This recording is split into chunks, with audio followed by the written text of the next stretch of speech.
This is the first budget in Amrit Kal. This is the first budget in Amrit Kal.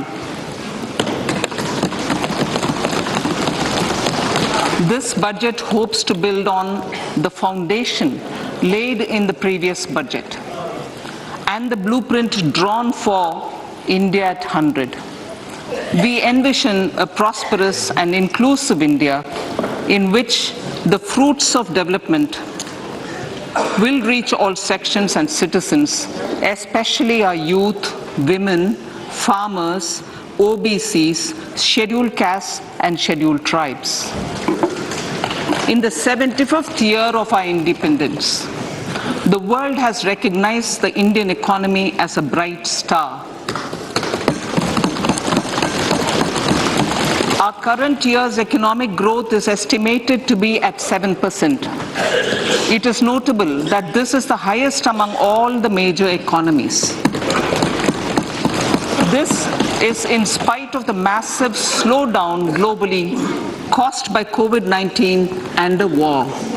The Indian economy is therefore on the right track and despite a time of challenges, heading towards a bright future.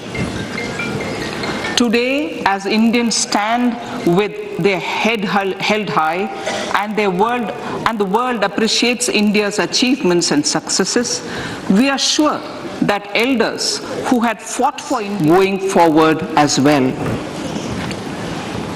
Our focus on wide-ranging reforms and sound policies implemented through Sabka Prayas, resulting in Jan Bhagidari and targeted support to those in need, helped us perform well in trying times.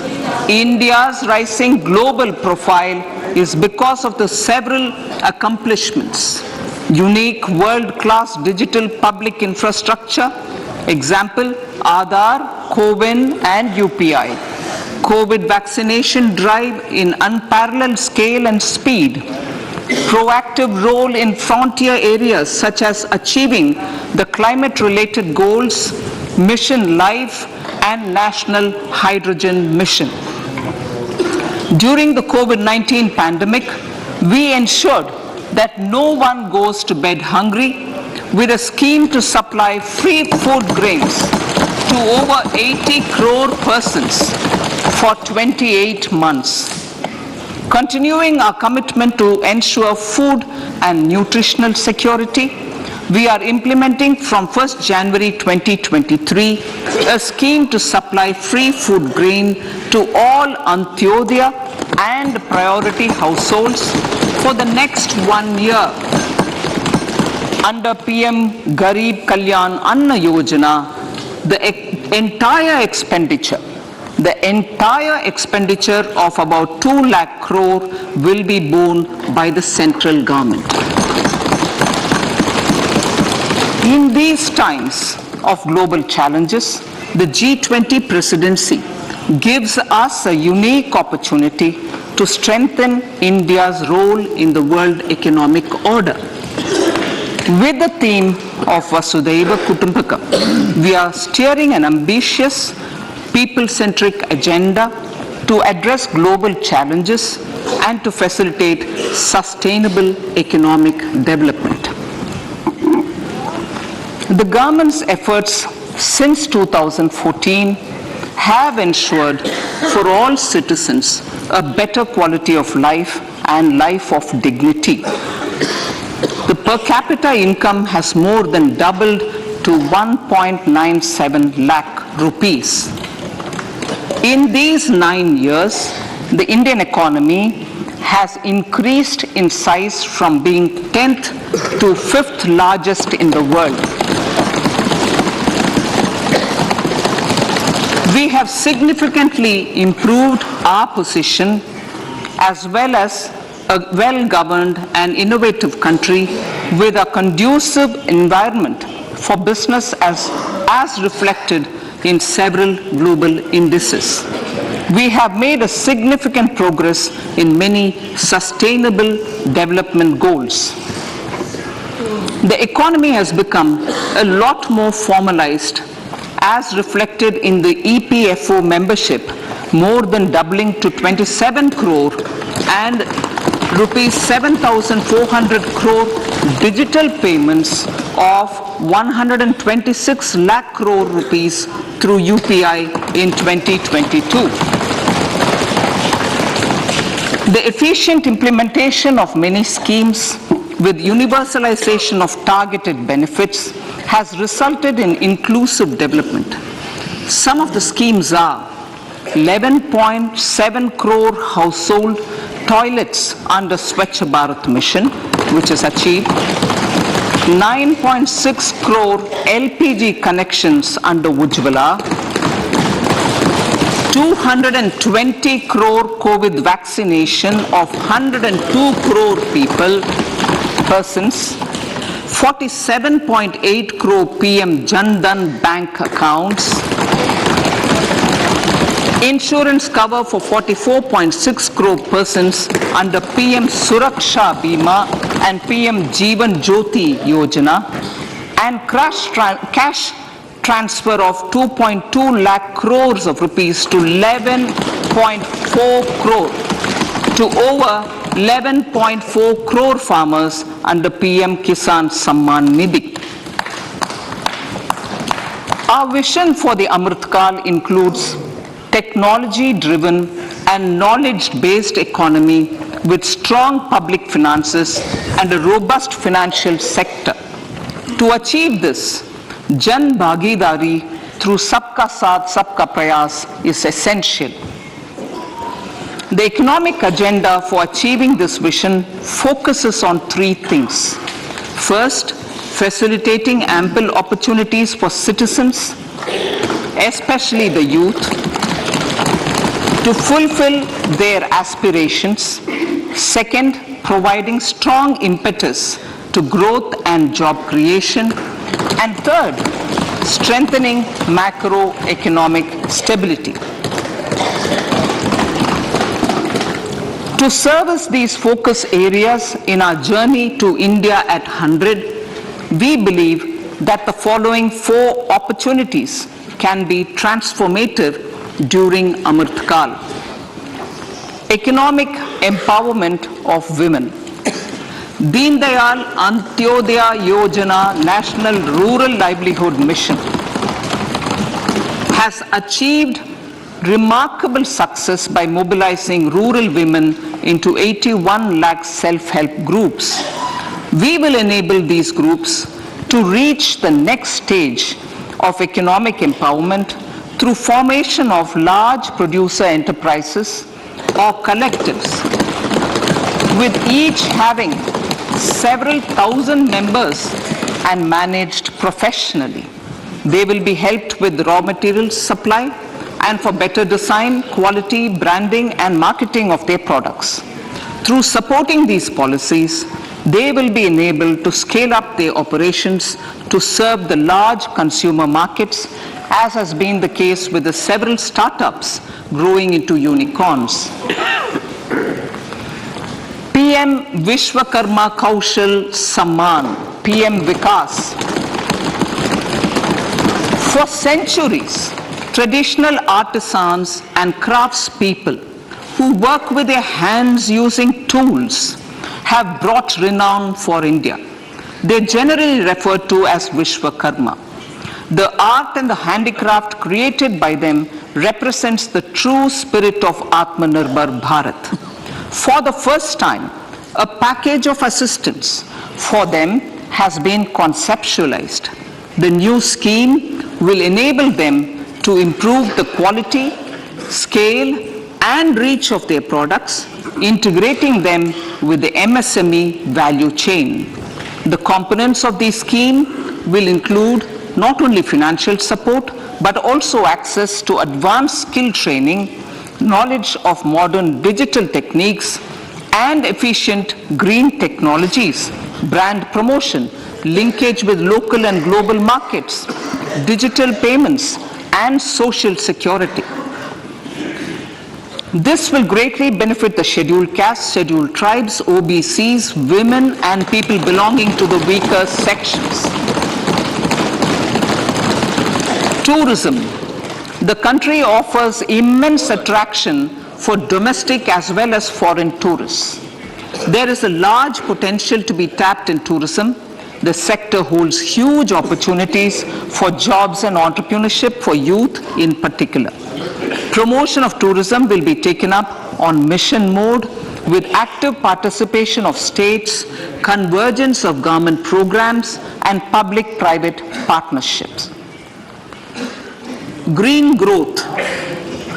We are implementing many programs for green fuel, green energy, green farming, green mobility, green buildings, and green equipment, and policies for efficient use of energy across various economic sectors. These green growth efforts help in reducing carbon intensity of the economy and provides for large-scale green job opportunities.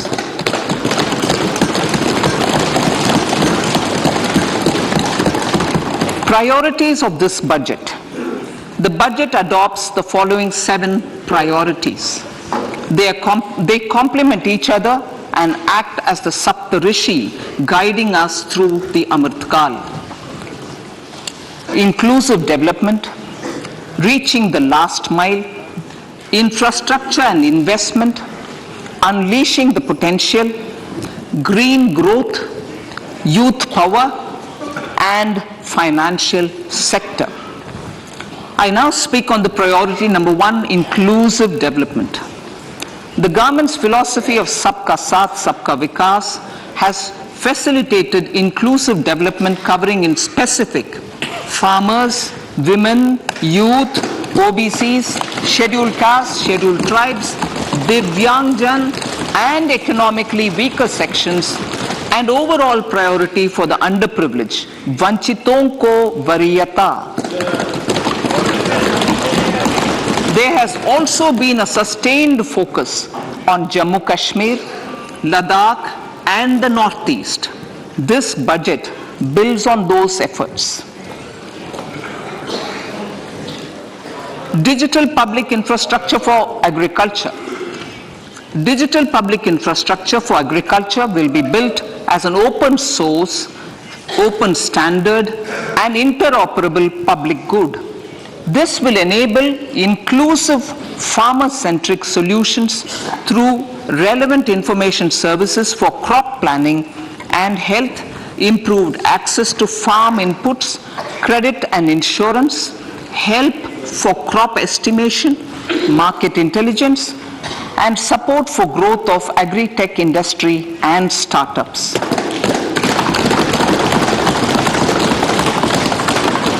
An agriculture accelerator fund.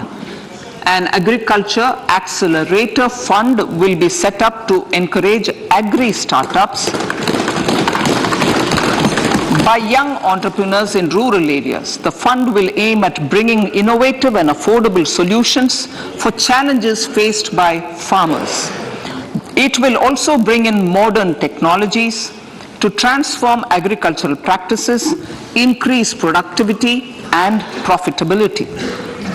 To enhance the productivity of extra long staple cotton, we will adopt a cluster-based and value chain approach through public-private partnerships. This will mean collaboration between farmers, state, and industry for input supplies, extension services, and market linkages. We will launch an Atmanirbhar Clean Plant program to boost availability of disease-free, quality planting material for high-value horticultural crops at an outlay of 2,200 crores. Global hub for millets, which are Sri Anna. India is the forefront. India is at the forefront of popularizing millets, whose consumption furthers nutrition, food security, and welfare of farmers, said the Honourable Prime Minister. We are the largest producer and second largest exporter of Sri Anna in the world. We grow several types of Sri Anna, such as Sri Anna Jowar, Sri Anna Ragi, Sri Anna Bajra, Sri Anna Kutu, Ramdana, Kangni, Kutni, Kutki, Kodo, China, and Sama. These have a number of health benefits and have been an integral part of our food for centuries. I acknowledge with pride the huge service done by small farmers in contributing to the health of fellow citizens by growing these Sri Anna. Now, to make India a global hub for Sri Anna, the Indian Institute of Millet Research, ideally Indian Institute of the Sri Anna Research, Hyderabad, will be supported as the center of excellence for sharing best practices, research, and technologies at the international level. The agricultural credit target will be increased to 20 lakh crores with focus on animal husbandry, dairy, and fisheries. We will launch a new sub-scheme of PM Matsya Sampada Yojana, which is an existing scheme, but we'll launch a new sub-scheme with targeted investment of 6,000 crores to further enable activities of fishermen, fish vendors, and micro and small entrepreneurs, improve value chain efficiencies, and expand the market. For farmers, especially small and marginal farmers and other marginalized sections, the government is promoting cooperative-based economic development model. A new Ministry of Cooperation was formed with a mandate to realize the vision of Sahakar Se Samriddhi.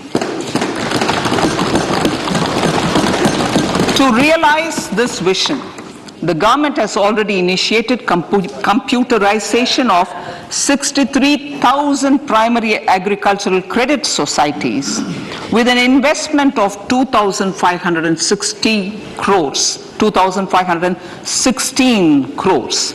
In consultation with all the stakeholders and the states, model bylaws for PACS were formulated, enabling them to become multi-purpose PACS. A national cooperative database is being prepared for countrywide mapping of cooperative societies. With this backdrop, we will implement a plan to set up massive decentralized storage capacity.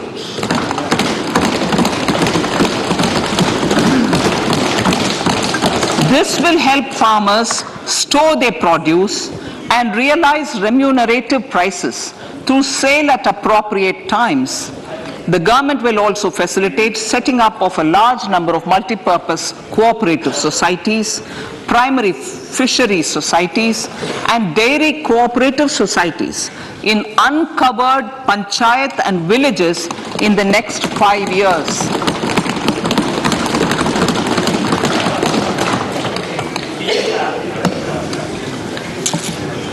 Health, education, and skilling.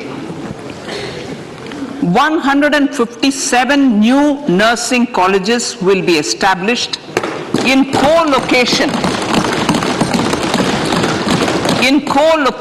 with the existing 157 medical colleges established since 2014.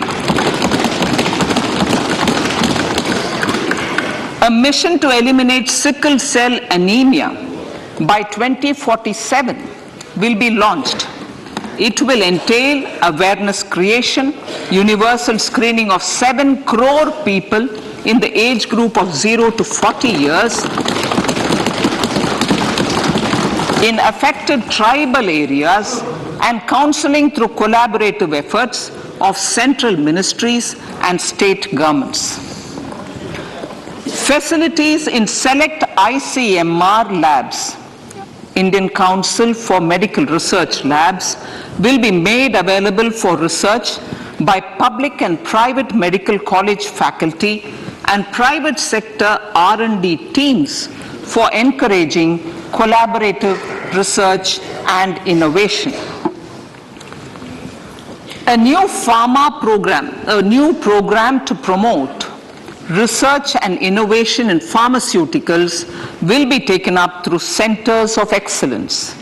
We shall also encourage industry to invest in research and development in specific priority areas. Dedicated multidisciplinary courses for medical devices will be supported in existing institutions to ensure availability of skilled manpower for futuristic medical technologies, high-end manufacturing and research. Teachers training.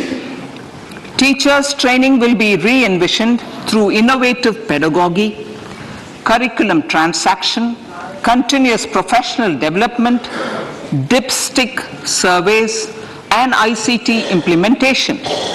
The District Institute of Education and Training will be developed as vibrant institutes of excellence for this purpose.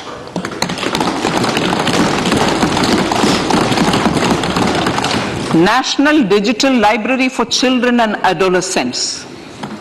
A National Digital Library for Children and Adolescents will be set up for facilitating availability of quality books across geographies, languages, genres, and levels, and device-agnostic accessibility. States will be encouraged to set up physical libraries for them at panchayat and ward levels and provide infrastructure for accessing the National Digital Library resources.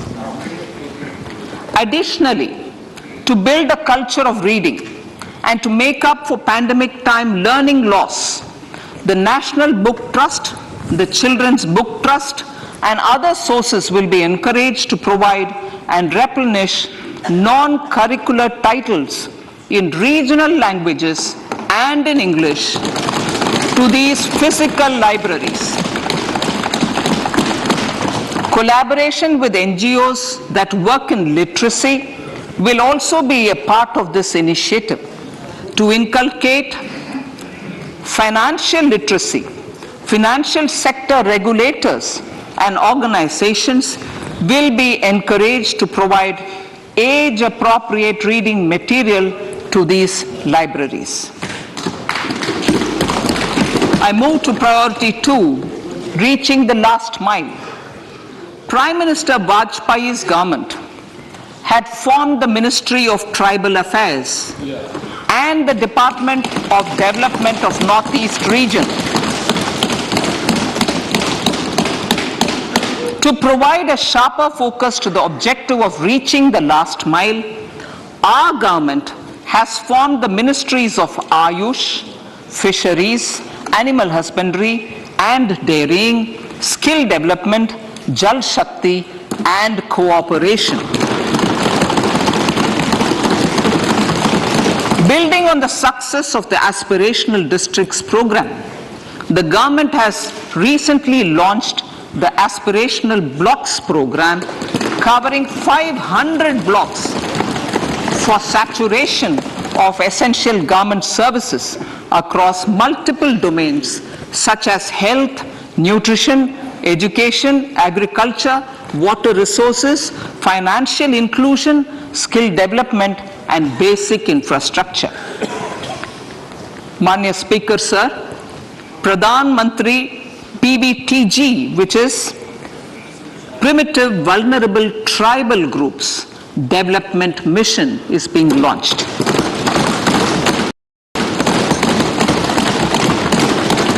To improve socio-economic conditions of the particularly vulnerable tribal groups, the PBTGs as we refer them to, Pradhan Mantri PBTG Development Mission will be launched.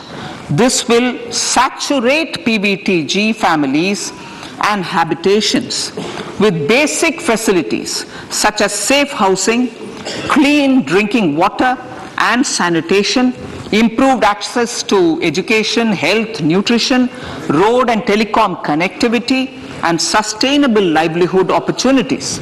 An amount of 15,000 crores will be made available to implement the mission in the next 3 years under the Development Action Plan for the Scheduled Tribes. Ekalavya Model Residential Schools. In the next 3 years, Center will recruit 38,800 teachers and support staff for the 740 Ekalavya Model Residential Schools, which is serving 3.5 lakh tribal students.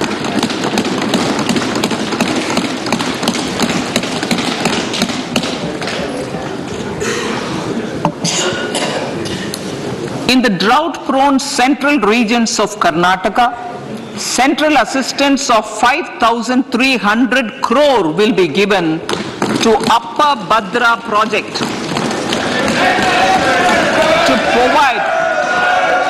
to provide sustainable micro irrigation and filling up of surface tanks for drinking water. PM Awas Yojana. The outlay for PM Awas Yojana is being enhanced by 66% to over 79,000 crores.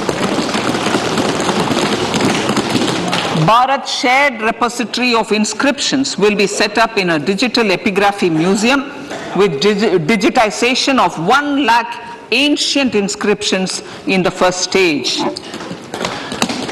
Support for poor prisoners. For poor persons who are in prisons and unable to afford the penalty or the bail amount, required financial support will be provided.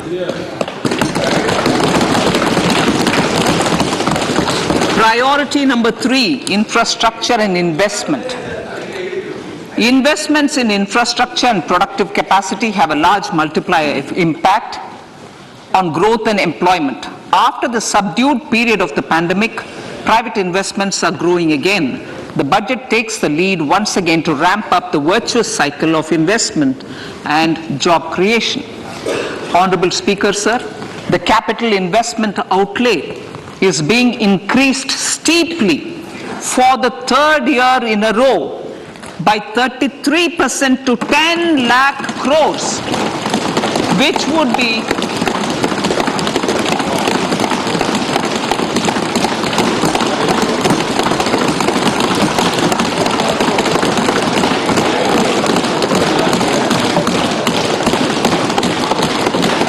which would be 3.3% of GDP.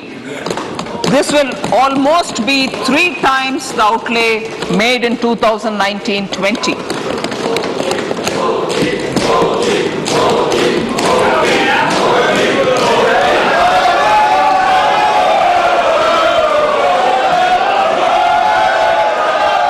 This substantial increase in recent years is central to the government's efforts to enhance growth potential and job creation, crowd in private investments, and provide a cushion against global headwinds. The direct capital investment by the center is complemented by the provision made for creation of capital assets through grants and aids to state. The effective capital expenditure of the center is budgeted at 13.7 lakh crore rupees, which will be 4.5% of GDP. Support to state governments for capital investment. I have decided to continue the 50-year interest-free loan to state governments for 1 more year to spur investment in infrastructure and to incentivize them for complementary policies actions with a significantly enhanced outlay of 1.3 lakh crores. The newly established Infrastructure Finance Secretariat will assist all stakeholders for more private investment in infrastructure, including railways, roads, urban infrastructure and power, which are predominantly depend on public resources. The harmonized master list of infrastructure will be reviewed by an expert committee for recommending the classification and financing framework suitable for Amrit Kal. A capital outlay, I'm talking about railways now, sir, Honourable Speaker, railways. A capital outlay of 2.40 lakh crores has been provided for the railways. This is the highest ever outlay this highest ever outlay is about 9 times the outlay made in 2013-14. 100 critical transport infrastructure projects for last and first mile connectivity for ports, coal, steel, fertilizer and food grain sectors have been identified. They will be taken up on priority with investment of 75,000 crores, including 15,000 crore from private sources. 50 additional airports, heliports, water aerodromes and advanced landing grounds will be revived for improving regional air connectivity.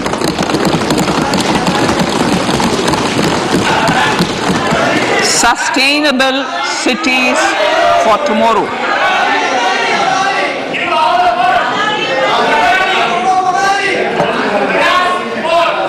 States and cities will be encouraged to undertake urban planning reforms and actions to transform our cities into sustainable cities of tomorrow.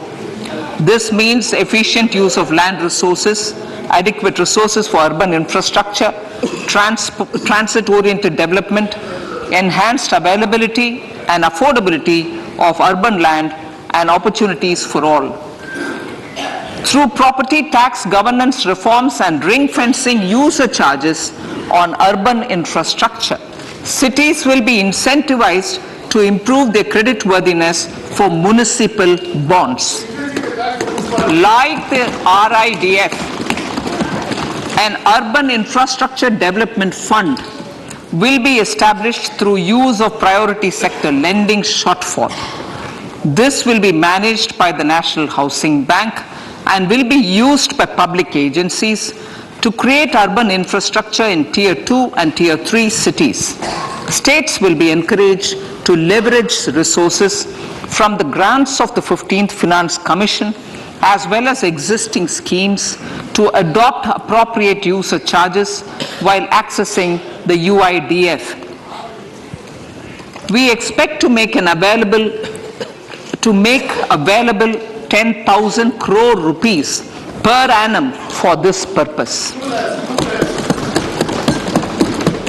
All cities and towns will be enabled for 100% mechanical desludging of septic tanks and sewers to transition from manhole to machine hole mode.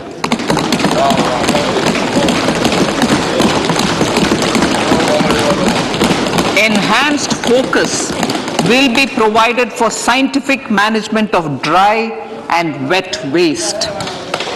Honourable Speaker, sir, our Prime Minister had said, good governance is the key to a nation's progress.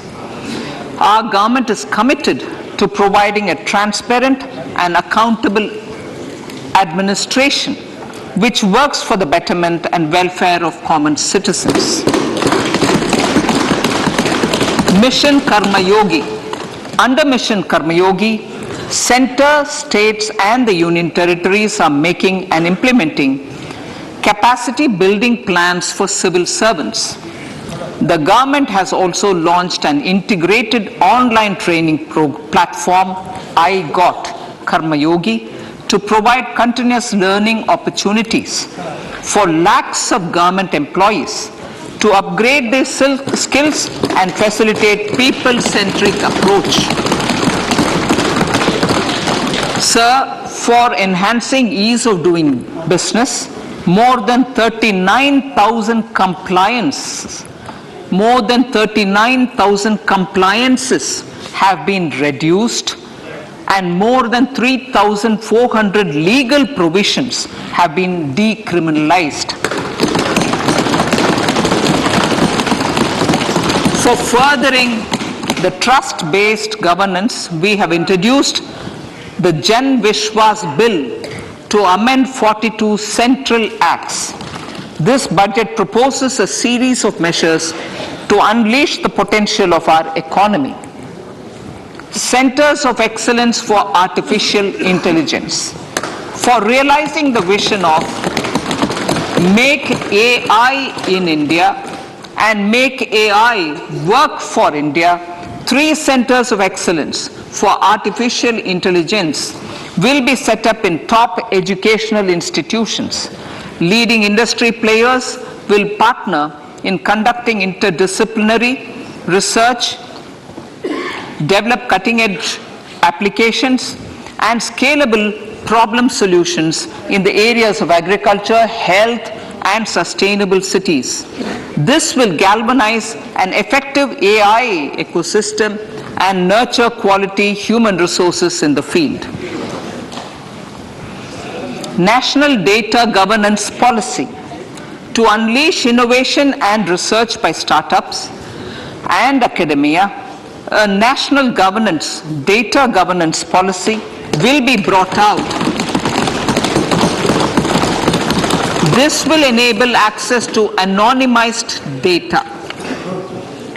The KYC process will be simplified, adopting a risk-based instead of one-size-fits-all approach. The financial sector regulators will also be encouraged to have a KYC system fully amenable to meet the needs of digital India. One-stop solution for identity and address updating. A one-stop solution for reconciliation and updating of identity and address of individuals maintained by various government agencies, regulators, and regulated entities will be established using DigiLocker service and Aadhaar as foundational identity.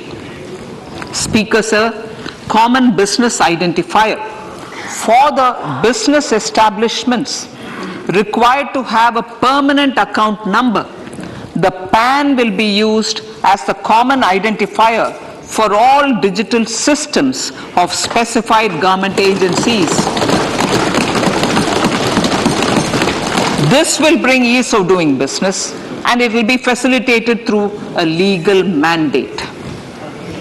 For obviating the need for separate submission of same information to different government agencies, a system of unified filing process will be set up.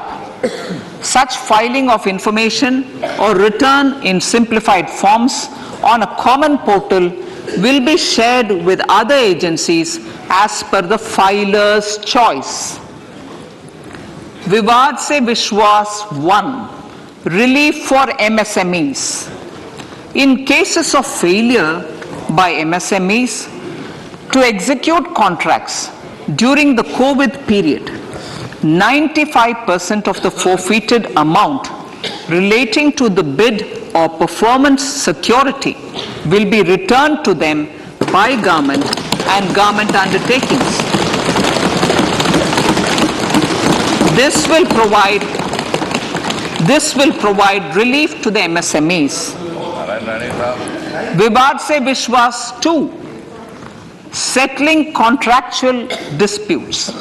To settle contractual disputes of government and government undertakings wherein arbitral award is under challenge in a court, a voluntary settlement scheme with standardized terms will be introduced. This will be done by offering graded settlement terms depending on pendency level of the dispute. The state support mission of Niti Aayog will be continued for 3 years for our collective efforts towards national priorities. Result-based financing. To better allocate scarce resources for competing development needs, the financing of select schemes will be changed on a pilot basis from input-based to result-based. E-courts. For efficient administration of justice, Phase 3 of the e-courts project will be launched with an outlay of 7,000 crores. Fintech services in India have been facilitated by our digital public infrastructure, including Aadhaar, PM Jan Dhan Yojana, Video, KYC, India Stack, and UPI.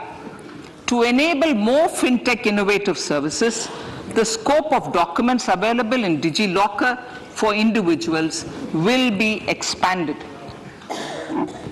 An entity, DigiLocker, will be set up for the use by MSMEs, large businesses, and also charitable trusts. This will be towards storing and sharing documents online securely whenever needed with various authorities, regulators, banks, and other business entities. 5G services. 100 labs for developing applications using 5G services will be set up in engineering institutions.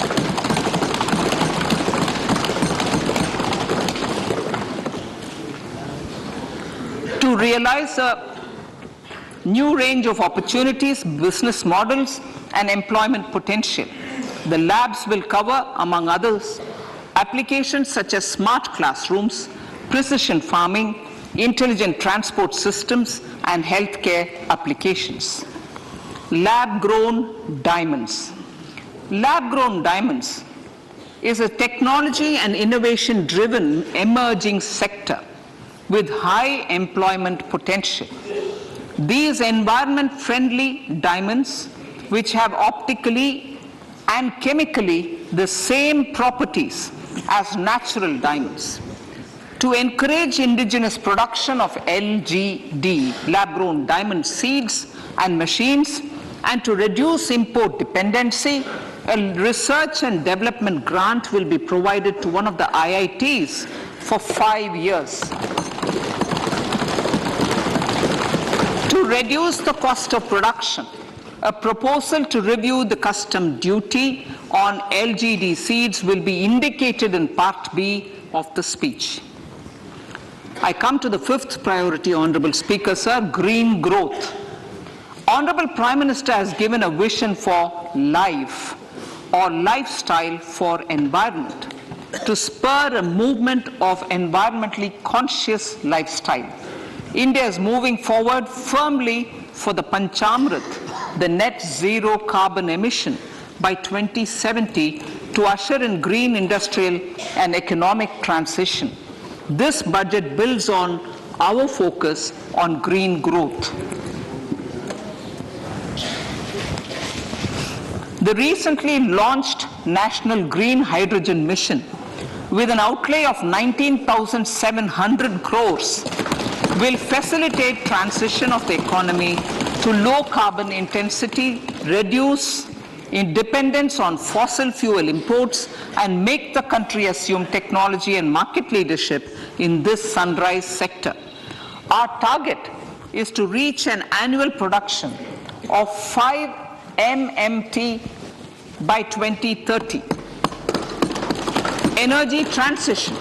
This budget provides for 35,000 crores for priority capital investment towards energy transition and net zero objectives and energy security by Ministry of Petroleum and Natural Gas. To steer the economy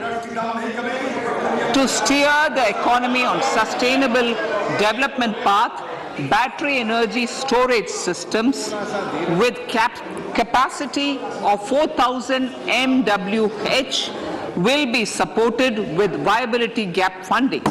A detailed framework for pumped storage projects will also be formulated. Renewable energy evacuation. the interstate transmission system for evacuation and grid integration of 13 gigawatt renewable energy from Ladakh will be constructed with investment of 20,700 crore, including central support of 8,300 crores. Green Credit Program. For encouraging behavioral change, a green credit program will be notified under the Environment Protection Act. This will incentivize environmentally sustainable and responsive actions by companies, individuals, and local bodies, and help mobilize additional resources for such activities. PM Program for Restoration, Awareness, Nourishment, and Amelioration of Mother Earth, PM Pranam, will be launched to incentivize states and union territories to promote alternative fertilizers and balanced use of chemical fertilizers. Go Bardhan Scheme. 500 new waste to wealth plants under Go Bardhan, galvanizing organic bio-agro resources done. Go Bardhan scheme will be established for promoting circular economy. These will include 200 compressed biogas plants, including 75 plants in urban areas, and 300 community or cluster-based plants at a total investment of 10,000 crores. I will refer to this in Part B also.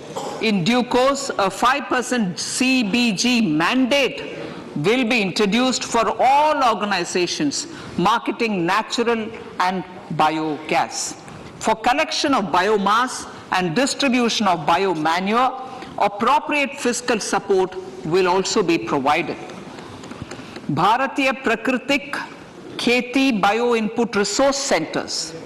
Over the next 3 years, we will facilitate 1 crore farmers to adopt natural farming. For this, Honourable Speaker, 10,000 bio input resource centers will be set up, creating a national level distributed micro fertilizer and pesticide manufacturing network. Mishti.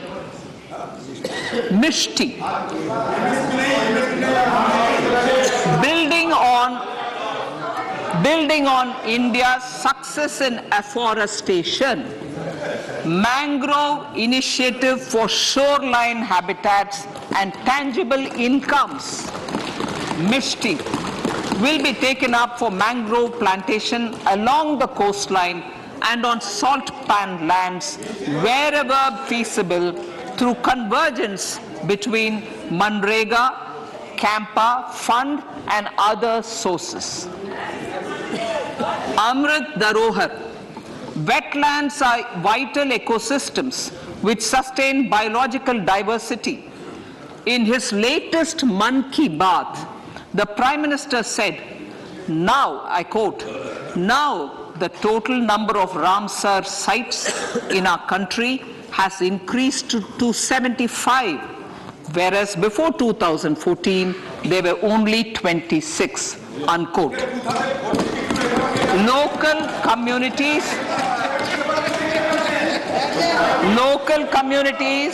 have always been at the forefront of conservation efforts. The government will promote their unique conservation values through Amrit Dharohar, a scheme that will be implemented over the next 3 years to encourage optimal use of wetlands and enhance biodiversity, carbon stock, ecotourism opportunities, and income generation for local communities. Coastal shipping. Coastal shipping will be promoted as the energy efficient and lower cost mode of transport, both for passengers and freight, through PPP mode with viability gap funding. Vehicle replacement. Vehicle replacement is an important continuing policy, replacing the old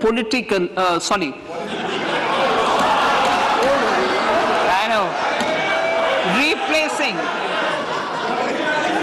absolutely, thank you, replacing old polluting vehicles, may be applicable, right? Replacing old polluting vehicles is an important part of greening our economy.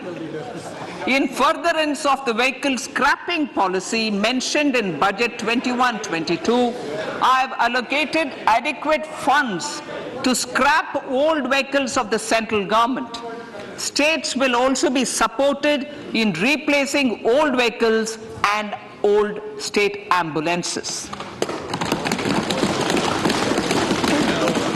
Honourable Speaker, sir, I move to priority 6, youth power. To empower our youth and help the Amrit PD realize their dreams, we have formulated the National Education Policy, which is very wide in its scope, but one of the things is also to focus on skilling, adopted economic policies that facilitate job creation at scale and have supported business opportunities. Pradhan Mantri Kaushal Vikas Yojana.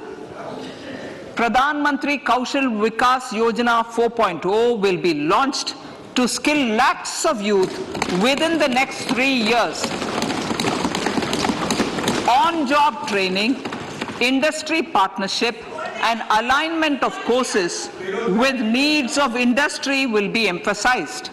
The scheme will also cover new age courses for Industry 4.0 like coding, AI, robotics, mechatronics, IoT, 3D printing, drones, and other soft skills. To skill youth for international opportunities, 30 Skill India International Centers will be set up across different states. The digital ecosystem for skilling will be further expanded with the launch of a unified Skill India digital platform for enabling demand-based formal skilling, linking with employers including MSMEs, and facilitating access to entrepreneurship schemes. To provide stipend support to 47 lakh youths in 3 years, direct benefit transfer under a pan-India national apprenticeship promotion scheme will be rolled out. Tourism. Honourable Speaker, sir, with an integrated and innovative approach, at least 50 destinations will be selected through challenge mode. In addition to aspects such as physical connectivity, virtual connectivity, tourist guides, high standards for food streets, and tourist security, all the relevant aspects would be made available on an app to enhance tourist experience. Every destination would be developed as a complete package. The focus of development of tourism would be on domestic as well as foreign tourists.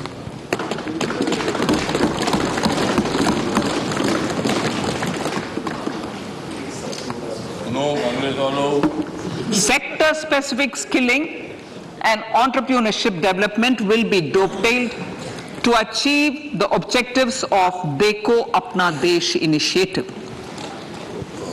This was launched as an appeal by the Honourable Prime Minister to the middle class to prefer domestic over international tourism. The integrated development of theme-based tourist circuits, the Swadesh Darshan scheme, was also launched. Under the Vibrant Villages program, tourism infrastructure and amenities will be facilitated in border villages. Unity Mall. States will be encouraged to set up a Unity Mall in their state capital or most prominent tourism center or the financial capital for promotion and sale of their one district, one product and GI products and other handicraft products, and for providing space for such products of all other states as well. Sir, priority number 7, financial sector.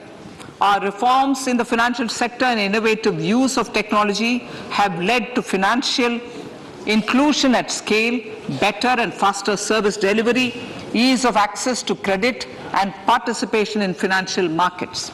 This budget proposes to further these measures. Credit guarantee for MSMEs. Last year, I proposed revamping of the credit guarantee scheme for the MSMEs. I am happy to announce that the revamped scheme will take effect from 1st April 2023 through infusion of 9,000 crores in the corpus.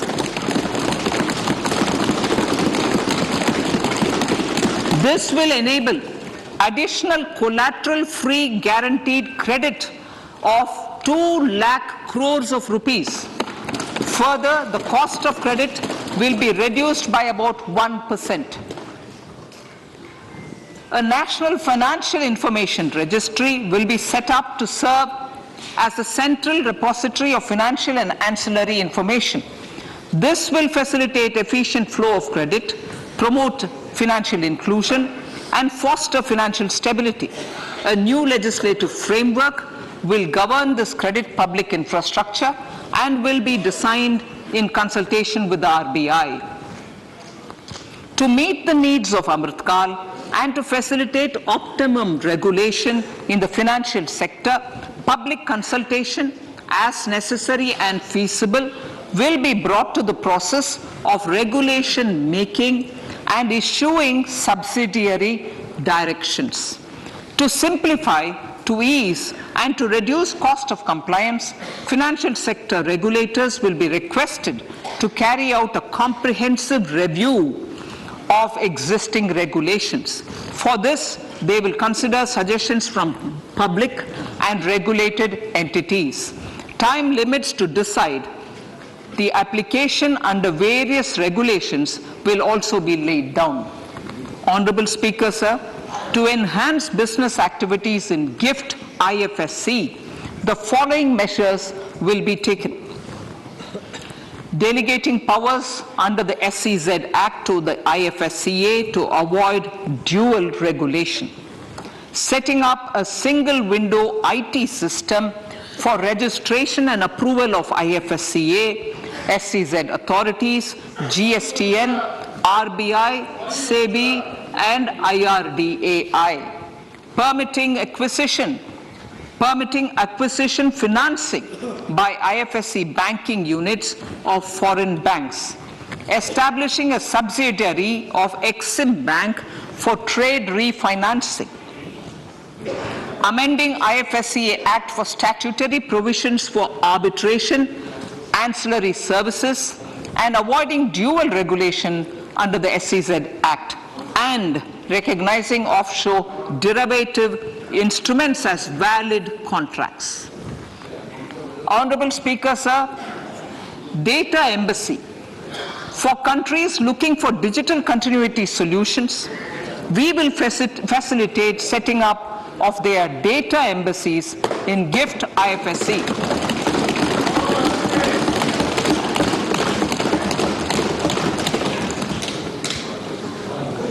Improving governance and investor protection in banking sector. To improve bank governance and enhance investors' protection, certain amendments to the Banking Regulation Act, the Banking Companies Act, and the Reserve Bank of India Act are being proposed. Capacity building in securities market. Honourable Speaker, sir, to build capacity of functionaries and professionals in the securities market, SEBI will be empowered to develop, regulate, maintain, and enforce norms and standards for education in the National Institute of Securities Markets and to recognize award of degrees, diplomas, and certificates. A central processing center will be set up for faster response to companies through centralized handling of various forms filed with field officers under the Companies Act. Reclaiming of shares and dividends. for investors to reclaim unclaimed shares and unpaid dividends from the Investor Education and Protection Fund Authority with ease, from the Investor Education and Protection Fund Authority with ease, an integrated IT portal will be established. Digital payments continue to find wide acceptance. In 2022, they show an increase of 76% in transaction and 91% in value. Fiscal support for this digital public infrastructure will continue in 2023-2024. Azadi Ka Amrit Mahotsav, Mahila Samman Bachat Patra. For commemorating Azadi Ka Amrit Mahotsav, a one-time new small savings scheme, Mahila Samman Savings Patra or Savings Certificate, Mahila Samman Savings Certificate will be made available for a 2-year period up to March 2025. This will offer deposit facility up to 2 lakh in the name of a woman or girls for a tenure of 2 years at fixed interest rate of 7.5% with partial withdrawal option. Senior citizens, the maximum deposit limit for senior citizens savings scheme will be enhanced from 15 lakh to 30 lakhs of rupees. The maximum deposit limit for monthly income account scheme will be enhanced from 4.5 lakh to 9 lakh for single account and from 9 lakh to 15 lakh for joint account.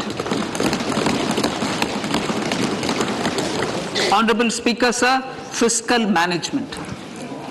50 years interest-free loan to states. The entire 50-year loan to states has to be spent on capital expenditure within 2023-24. Most of this will be at the discretion of the states, but a part will be conditional on states increasing their actual capital expenditure. Parts of the outlay will also be linked to or allocated for the following purposes: scrapping old government vehicles, urban planning reforms and actions, financing reforms in urban local bodies to make them credit-worthy for municipal bonds, housing for police personnel above or as part of the police station, constructing unity malls, children and adolescent libraries and digital infrastructure, and state share of capital expenditure of central schemes. Honourable Speaker, sir, fiscal deficit of states. States will be allowed a fiscal deficit of 3.5% of GSDP, of which 0.5% will be tied to power sector reforms. Revised estimates 2022 to 2023. The revised estimate, Honourable Speaker, sir, of the total receipts other than borrowing is 24.3 lakh crores, of which the net tax receipts are 20.9 lakh crores. The revised estimate of the total expenditure is 41.9 lakh crores of rupees, of which the capital expenditure is about 7.3 lakh crores. The revised estimate of the fiscal deficit is 6.4% of GDP, adhering to the budget estimate. So budget estimates of 2023-24. Coming to 2023-24, the total receipts other than borrowings and the total expenditure are estimated at 27.2 lakh crores and 45 lakh crores respectively. The net tax receipts are estimated at 23.3 lakh crores. The fiscal deficit is estimated to be 5.9% of the GDP. In my budget speech for 21-22, I had announced that we plan to continue the path of fiscal consolidation, reaching a fiscal deficit of below 4.5% by 2025-26 with a fairly steady decline over the period. We have adhered to this path, and I reiterate my intention to bring the fiscal deficit below 4.5% of GDP by 2025-26. To finance the fiscal deficit in 2023-24, the net market borrowings from dated securities are estimated at 11.8 lakh crores. The balance financing is expected to come from small savings and other sources. The gross market borrowings are estimated at 15.43 lakh crores of rupees. Honourable Speaker, sir, I now move to Part B.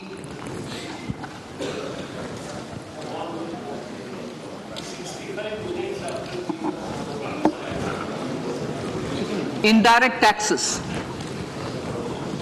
My indirect tax proposals will aim to promote exports, boost domestic manufacturing, enhance domestic value addition, encourage green energy and mobility. A simplified tax structure with fewer tax rates helps in reducing compliance burden and improving tax administration. I propose to reduce the number of basic customs duty rates on goods other than textiles and agriculture from 21 to 13. As a result, there are minor changes in the basic custom duties, cesses and surcharges on some items including toys, bicycle, automobiles and naphtha. Green mobility. To avoid cascading of taxes on blended compressed natural gas, I propose to exempt excise duty on GST paid compressed biogas contained in it. To further provide impetus to green mobility, customs duty exemptions is being extended to import of capital goods and machinery required for manufacture of lithium-ion cells for batteries used in electrical vehicles as well. Electronics. As a result of various initiatives of the government, including phased manufacturing program, mobile phone production in India has increased from 5.8 crore units valued at about 18,900 crore in 2014-15 to 31 crore units valued at 2,75,000 crore in the last financial year. To further deepen domestic value addition in manufacturing of mobile phones, I propose to provide relief to customs duty. I propose to provide relief in customs duty on import of certain parts and inputs like camera lens and continue the concessional duty on lithium-ion cells for batteries for another year. Similarly, to promote value addition in manufacture of televisions, I propose to reduce the basic customs duty on parts of open cells of TV panels to 2.5%. Electrical. To rectify inversion of duty structure and encourage manufacturing of electric kitchen chimneys, the basic custom duty on electric kitchen chimney is being increased from 7.5% to 15%, and that on heat coils for these is proposed to be reduced from 20% to 15%. Chemicals and petrochemicals. Denatured ethyl alcohol is used in chemical industry. I propose to exempt basic customs duty on it. This will also support the ethanol blending program and facilitate an endeavor for energy transition. Basic customs duty is also being reduced on acid-grade fluorospar from 5% to 2.5% to make the domestic fluorochemicals industry competitive. Further, the basic customs duty on crude glycerin for use in manufacture of epichlorohydrin is proposed to be reduced from 7.5% to 2.5%.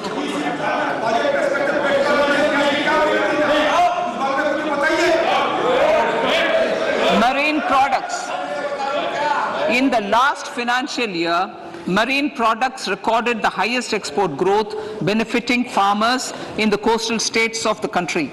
To further enhance the export competitiveness of marine products, particularly shrimps, duty is being reduced on key inputs for domestic manufacture of shrimp feed. India is a global leader, as I said in Part A, in cutting and polishing of natural diamonds, contributing about 3/4 of the global turnover by value. With the depletion of deposits of natural diamonds, the industry is moving towards lab-grown diamonds, and it holds huge promise. To seize this opportunity, I propose to reduce the basic customs duty on seeds used in their manufacture. Custom duties on dore and bars of gold and platinum were increased earlier this fiscal. I propose to increase the duties on articles made therefrom to enhance the duty differential. I also propose to increase the import duty on silver doors, bars and articles to align them with that on gold and platinum. To facilitate availability of raw materials for the steel sector, exemptions from basic custom duty on raw materials for manufacture of CRGO steel, ferrous scrap and nickel cathode is being continued. Similarly, the concessional BCD of 2.5% on copper scrap is also being continued to ensure the availability of raw materials for secondary copper producers who are mainly in the MSME sectors. Compounded rubber. The basic custom duty rate on compounded rubber is being increased from 10% to 25% or 30 kg, whichever is lower, at par with that of natural rubber other than latex, to curb circumvention of duty. Cigarettes. National calamity contingent duty on specified cigarettes was last revised 3 years ago. This is proposed to be revised upwards by about 16%. Direct taxes. I now come to my direct tax proposals. Honourable Speaker, these proposals aim to maintain continuity and stability of taxation, further simplify and rationalize various provisions to reduce the compliance burden, promote the entrepreneurial spirit, and provide tax relief to citizens. It has been constant endeavour of the Income Tax Department to improve taxpayer services by making compliance easy and smooth. Our taxpayers portal received a maximum of 72 lakh returns in a day, processed more than 6.5 crore returns this year. Average processing period reduced from 93 days in financial year 13-14 to 16 days only now. And 45% of the returns were processed within 24 hours. We intend to further improve this, roll out the next generation common IT return form for taxpayer convenience, and also plan to strengthen the grievance redressal mechanism. MSMEs and professionals. MSMEs are growth engines of our economy. Micro enterprises with turnover up to 2 crore of rupees and certain professionals with turnover of up to 50 lakh rupees can avail the benefit of presumptive taxation. I propose to provide enhanced limits of 3 crore and 75 lakh respectively to the taxpayers whose cash receipts are no more than 5%. Whose cash receipts are no more than 5%. Moreover, to support MSMEs in timely receipt of payments, I propose to allow deduction for expenditure incurred on payments made to them only when payment is actually made. Cooperation. Cooperation is a value to be cherished. In realizing our Prime Minister's goal for Sehkar Se Samriddhi and his resolve to connect the spirit of cooperation with the spirit of Amrit Kal, in addition to the measures proposed in Part A, I have a slew of proposals for the cooperation sector. First, new cooperatives that commence manufacturing activities till 2024 31st March shall get the benefit of a lower tax rate of 15%, as is presently available to new manufacturing companies. Secondly, I propose to provide an opportunity to sugar cooperatives to claim payments made to sugarcane farmers for the period prior to the assessment year 2016-17 as expenditure. This is expected to provide them a relief of almost 10,000 crores. Thirdly, I am providing a higher limit of 2 lakh per member for cash deposits to loans in cash by primary agricultural cooperative societies and primary cooperative agriculture and rural development banks. I repeat that. Thirdly, I am providing a higher limit of 2 lakh per member for cash deposits to and loans in cash by primary agricultural cooperative societies and primary cooperative agricultural and rural development banks. Similarly, a higher limit of 3 crore for TDS on cash withdrawal is being provided to cooperative societies. Startups.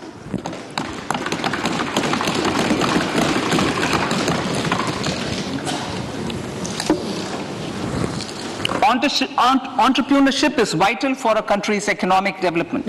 We have taken a number of measures for startups and they have borne results.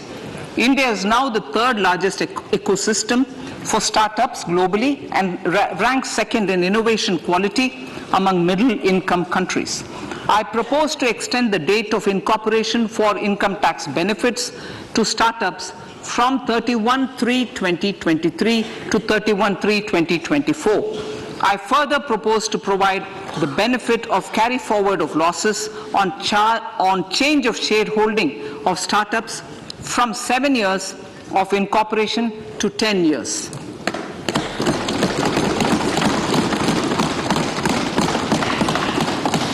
To reduce the pendency of appeals at commissioner level, I propose to deploy about 100 joint commissioners for disposal of small appeals. We shall also be more selective in taking up cases for scrutiny of returns already received this year. Better targeting of tax concessions. For better targeting of tax concessions and exemptions, I propose to cap deduction from capital gains on investment in residential house under Section 54 and Section 54F to 10 crores. Another proposal with similar intent is to limit income tax exemption from proceeds of insurance policies with very high value. Rationalization. Honourable Speaker, sir, there are a number of proposals relating to rationalization and simplification. Income of authorities, boards, and commissions set up by statutes of union or state for the purpose of housing, development of cities, towns, and villages, and regulating and developing an activity or matter is proposed to be exempted from income tax. Other major measures in this direction are removing the minimum threshold of 10,000 for TDS and clarifying taxability relating to online gaming. Not treating conversion of gold into electronic gold receipts and vice versa as capital gains. Reducing the TDS rate from 30% to 20% on taxable portion of EPF withdrawals in non-PAN cases and taxation on income for market-linked debentures. Other major proposals in the finance bill relate to the following: extension of period of tax benefits to funds relocating to IFSC, GIFT City till 31/3/2025, decriminalization under Section 276A of the Income Tax Act, allowing carry forward of losses on strategic disinvestment, including that of IDBI Bank, and providing EEE status to Agnivir Fund. Personal income tax.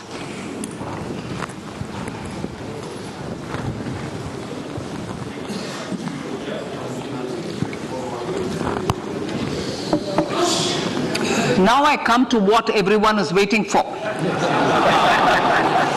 Personal income tax. I have 5 major announcements to make in this regard. These primarily benefit our hard-working middle class. The first one concerns rebate. Currently, those with income up to 5 lakh do not pay any income tax in both old and new regimes. I propose to increase the rebate limit to 7 lakhs in the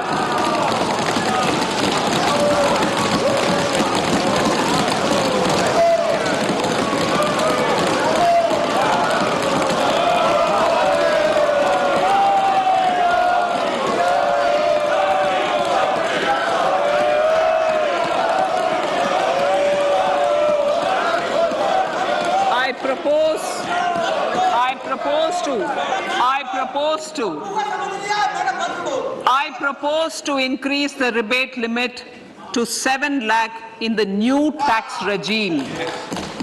Thus, persons in the new tax regime with income up to 7 lakhs will not have to pay any tax at all. The second proposal relates to middle class individuals. I had introduced in the year 2020 the new personal income tax regime with 6 income slabs starting from 2.5 lakh. I propose to change the tax structure in this regime by reducing the number of slabs to 5 and increasing the tax exemption limit to 3 lakhs. The new tax rates are 0 to 3 lakh, nil. 3 to 6 lakhs, 5%. 6 to 9 lakhs, 10%. 9 to 12 lakh, 15%. 12 to 15 lakhs, 20%. And above 15 lakhs, 30%. This will provide major relief to all taxpayers in the new regime. An individual with an annual income of 9 lakhs will be required to pay only 45,000 rupees. This is only 5% of his or her income. It is a reduction of 25% on what he or she is required to pay now. That is 60,000. So in the place of 60,000, it is now only 45,000. Similarly, an individual with an income of 15 lakh rupees would be required to pay only 1.5 lakh or 10% of his income or her income, a reduction of 20% from the existing liability of 1,87,500 rupees. My third proposal is for the salaried class and the pensioners, including family pensioners, for whom I propose to extend the benefit of standard deduction to the new tax regime. Each salaried person with an income of 15.5 lakh rupees or more will thus stand to benefit by 52,500 rupees. My fourth announcement in personal income tax is regarding the highest tax rate, which in our country is 42.74%. This is among the highest in the world. I propose to reduce the highest surcharge rate from 37% to 25% in the new tax regime.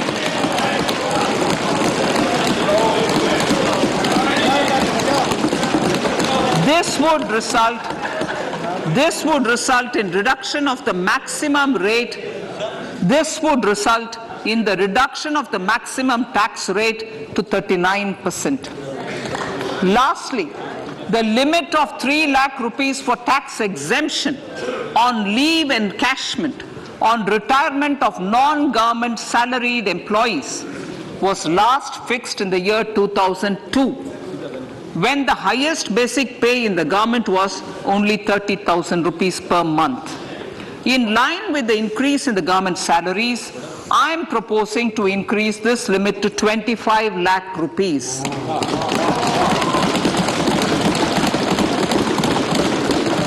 We are also making the new income tax regime as the default tax regime. However, citizens will continue to have the option to avail the benefit of the old tax regime. Apart from these, I am also making some other changes as given in the annexure. As a result of these proposals, revenue of about 38,000 crore to 37,000 crore in direct taxes and rupees 1,000 crore in indirect taxes will be foregone, while revenue of about 3,000 crore will be additionally mobilized. Thus, the total revenue foregone is about 35,000 crores annually. Honourable Speaker, sir, with these words, I commend the budget to this August House.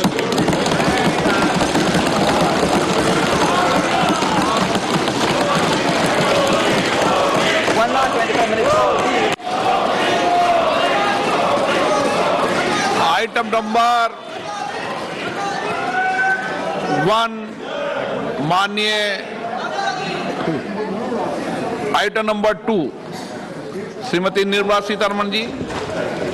Sir, with your permission, I lay on the table of the following statements. Under Section 3(1) of the Fiscal Responsibility Budget Management Act 2003, 1. Medium-term fiscal policy cum fiscal policy strategy statement and macroeconomic framework statement. माननीय सदस्यगण, जैसा कि आपको समाचार भाग 2 के माध्यम से पहले ही सूचित किया जा चुका है कि माननीय वित्त मंत्री जी के बजट भाषण की प्रतियां हार्ड कॉपी के रूप में उपलब्ध कराई गई है. आप बजट भाषण की अपनी अपनी प्रति प्रकाशन पलक से ले लें. आपको ये भी सूचित किया जाता है कि माननीय मंत्री द्वारा बजट प्रस्तुत किए जाने के पश्चात उसकी प्रतियां आपको मेंबर्स पोर्टल के माध्यम से उपलब्ध करा दी जाएगी. आइटम नंबर 3, माननीय मंत्री जी, वित्त मंत्री जी. Sir, with your permission, I rise to move for leave to introduce the Finance Bill 2023. प्रश्न ये कि विधेयक को पुनर्स्थापित करने की अनुमति प्रदान की जाए. जो सदस्य इसके पक्ष में हाँ गए, जो सदस्य विरोध में ना गए, मेरे विचार में निर्णय हाँ वालों के पक्ष में, हाँ वालों के पक्ष में. माननीय मंत्री जी विधेयक को पुनर्स्थापित करें. Sir, I introduce the bill. सभा की कार्रवाई कल गुरुवार दिनांक 2 फरवरी 2023 को प्राप्त 11 बजे तक के लिए स्थगित की जाती है.